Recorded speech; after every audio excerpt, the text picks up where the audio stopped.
and respect for, and who I would love to see capture the nomination at the end of the process. It is United States Senator Kamala Harris, who I'm most intrigued with. And if you're looking for a good book to curl up with in bed, I can highly recommend her The Truths We Hold, An American Journey by Kamala Harris.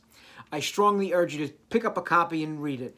I want to read you a blurb about her biography, which gives you an idea of why I'm so intrigued by her candidacy. Kamala Harris is a lifelong public safety and civil rights leader, and is currently serving as a United States Senator from California. She began her career in the Alameda County District Attorney's Office, then was elected District Attorney of San Francisco. As California's Attorney General, Harris prosecuted transnational gangs, big banks, big oil, and for-profit colleges.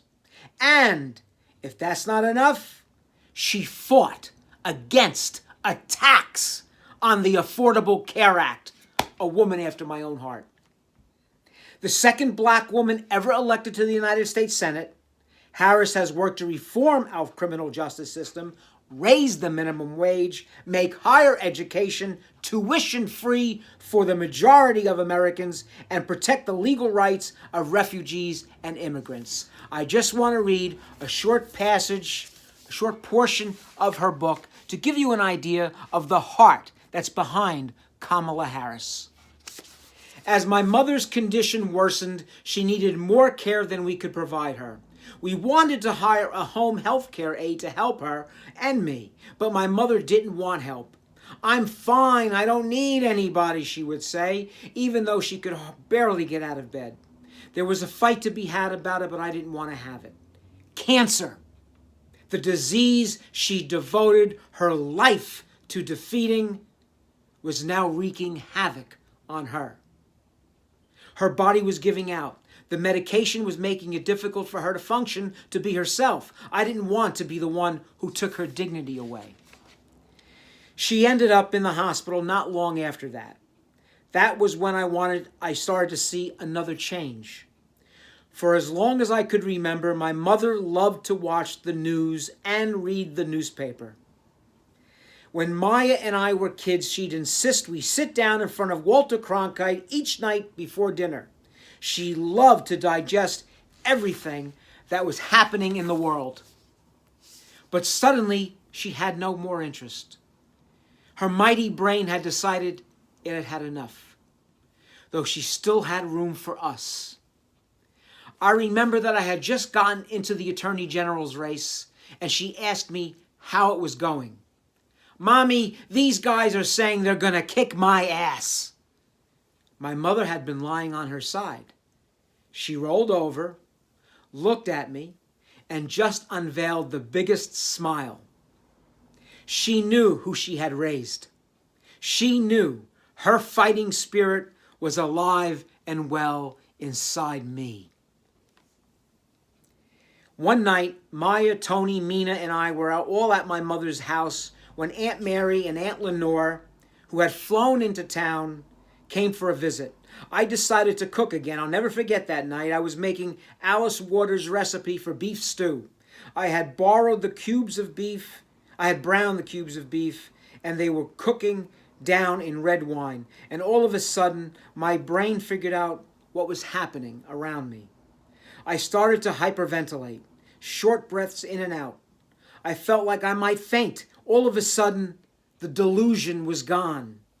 I had to face reality. I was going to lose my mother, and there was nothing I could do. We called our uncle in India to let him know that our mother was just too sick to make a visit there. He got on a plane from Delhi to see her. I now realize that she waited for his arrival, waited to say goodbye. She passed away the very next morning. One of the last questions she asked the hospice nurse, the last concern on her mind was, are my daughters going to be okay? She was focused on being our mother until the very end. And though I miss her every day, I carry her with me wherever I go. I think of her all the time. Sometimes I look up and talk to her. I love her so much. And there is no title or honor on earth I'll treasure more than to say, I am Shyamala Gopalan Harris's daughter.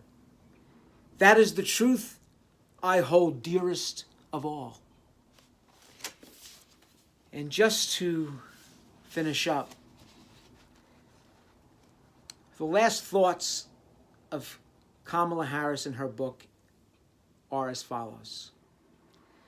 My daily challenge to myself is to be part of the solution, to be a joyful warrior in the battle to come. My challenge to you is to join that effort, to stand up for our ideals and our values. Let's not throw up our hands when it's time to roll up our sleeves. Not now, not tomorrow, not ever.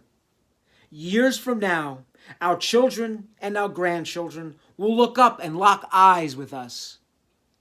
They will ask us where we were when the stakes were so high. They will ask us what it was like. I don't want us to just tell them how we felt. I want us to tell them what we did. My friends, Kamala Harris has the kind of heart of pain, empathy, and compassion that I'd like to see in my next president of the United States. This is a long, long presidential primary journey, but I would be very, very pleased if she would cap it off with the nomination for the presidency of the United States. But if that doesn't happen, I would strongly urge whoever the nominee might be, whether it be Brother Bernie Sanders or anyone else, to strongly consider Senator Kamala Harris for the ticket. Because I have to tell you, I would love to see this woman, this strong, purposeful woman in the White House, serving in either as president or vice president. The Truths We Hold, an American Journey. I urge you to pick it up, take a look, see what's inside Senator Harris's heart, and give her some really serious consideration.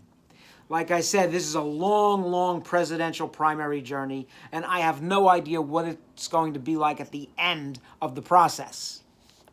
But I urge you all to seriously consider Senator Harris.